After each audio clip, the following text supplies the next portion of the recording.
Something a lot of people weren't happy to see Chris Getz do was to non-tender Mike Tauchman. I was surprised actually when the news came through. I was like I know it was a possibility. It could happen. But looking at that team last year, and Tauchman had a 356 on-base percentage, and that wasn't a team that had a lot of good on-base guys. I'm looking at him like, I'm surprised by this. Sleepy, would you agree with the White Sox cutting him loose, or do you think, or would you have been of the mind to hang on to Mike Tauchman in this situation? So I went back and looked up what he signed for last year, and it was like 1.15, 1.95, just under 2.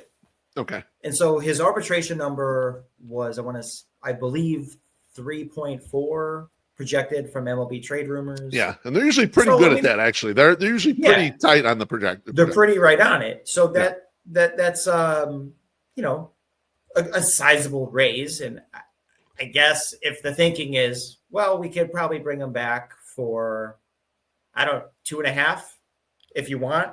Okay, I understand letting him walk or non-tendering him. It just, he was good, but he's also kind of getting older and his legs don't really seem to work that well, which is not a good recipe for an outfielder. If he was coming back to just DH and be a vibes guy in the clubhouse, makes sense. Yeah. But given, again, kind of going back with some roster construction, how often is he going to play there? Or if they had left field open, maybe he doesn't have to run so much. But Benny's stuck there or has to DH or Caro or Teal, who's ever not playing. So kind of didn't fit, although I understand why people wanted him back. And he was a good player for them last year. Yeah. I was definitely surprised to see how mad people were.